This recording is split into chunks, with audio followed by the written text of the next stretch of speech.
ಗುಂಡ್ಲುಪೇಟೆ ತಾಲೂಕಿನ ಕುರುಬರಹುಂಡಿಯಲ್ಲಿ ಆನೆ ದಾಳಿಗೆ ಬೆಳೆ ಹಾಗೂ ವಸ್ತುಗಳು ಹಾನಿಯಾಗಿದೆ. ಕುರುಬರಹುಂಡಿ ಗ್ರಾಮದ ಕೆಪಿ ಬಸವರಾಜಪ್ಪ ಜಮೀನಿಗೆ ನುಗ್ಗಿದ ಕಾಡಾನೆ ಹಿಂಡು ಶೆಡ್ ಕೆಡವಿ ಒಳಗಿದ್ದ ಉಪಕರಣಗಳನ್ನ ತುಳಿದು ನಾಶಪಡಿಸಿವೆ. ಕಾಡಾನೆ ದಾಳಿಯಿಂದ ರೈತ ವರ್ಗ ಆತಂಕದಲ್ಲಿದೆ. ಮೈಸೂರು ಪ್ರವಾಸದಲ್ಲಿರೋ ಸಿಎಂ ಸಿದ್ದರಾಮಯ್ಯ ಬೆಳಿಗ್ಗೆ 10:30ಕ್ಕೆ ಇಂದಿರಾ ಕ್ಯಾಂಟೀನ್ ಉದ್ಘಾಟನೆ ಮಾಡಲಿದ್ದಾರೆ. ಜಿಟಿ ದೇವೇಗೌಡ ಪ್ರತಿನಿಧಿಸುವ ಚಾಮುಂಡೇಶ್ವರಿ ಕ್ಷೇತ್ರದ ಹಿನಕಲ್ ಗ್ರಾಮದಲ್ಲಿ ಕ್ಯಾಂಟೀನ್ ಉದ್ಘಾಟಿಸಲಿದ್ದಾರೆ. ಬಸವ ಜಯಂತಿ ಕಾರ್ಯಕ್ರಮದಲ್ಲಿ ಭಾಗಿಯಾಗಲಿದ್ದಾರೆ. ರಾತ್ರಿ 8 ಗಂಟೆಗೆ ವಿಶೇಷ ವಿಮಾನದ ಮೂಲಕ ಸಿಎಂ ಸಿದ್ದರಾಮಯ್ಯ ಬೆಂಗಳೂರಿಗೆ ವಾಪಸ್ಸಾಗಲಿದ್ದಾರೆ. ಪತ್ನಿ ಸೀಮಂತದೊಂದೇ ಹೃದಯಾಘಾತದಿಂದ ಪತಿ ಸಾವನ್ನಪ್ಪಿರೋ ಘೋರ ಘಟನೆ ದಕ್ಷಿಣ ಕನ್ನಡ ಜಿಲ್ಲೆಯಲ್ಲಿ ನಡೆದಿದೆ.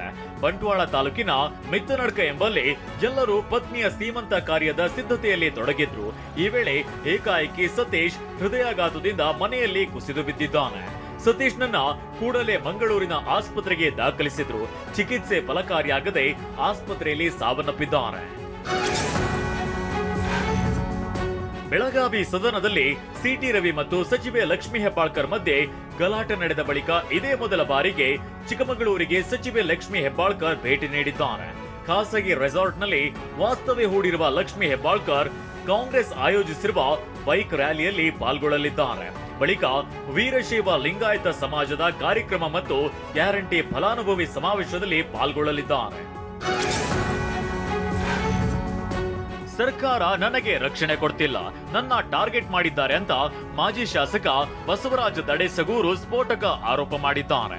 ಗನ್ಮ್ಯಾನ್ ಬೇಕು ಅಂದ್ರು ಸಚಿವ ತಂಗಡಗಿ ಮಾತು ಕೇಳಿ ನನಗೆ ಗನ್ಮ್ಯಾನ್ ಕೊಡ್ತಿಲ್ಲ, ನನ್ನ ಮೇಲೆ ಹಲ್ಲೆ ಆಗಲೆಂದು ಕಾಯುತ್ತಿದ್ದಾರೆ ಅಂತ ದಡೇಸಗೂರು ಕಿಡಿಕಾರಿದ್ದಾರೆ. ಜಾತಿ ಸಮೀಕ್ಷೆ ಮಾಡದ 5 ಪಾಲಿಕೆ ಅಧಿಕಾರಿಗಳನ್ನ ಅಮಾನತು ಮಾಡಲಾಗಿದೆ. ನಿಗದಿತ ಸಮಯದಲ್ಲಿ ಮಾಹಿತಿ ಸಂಗ್ರಹಿಸಿರಲಿಲ್ಲ.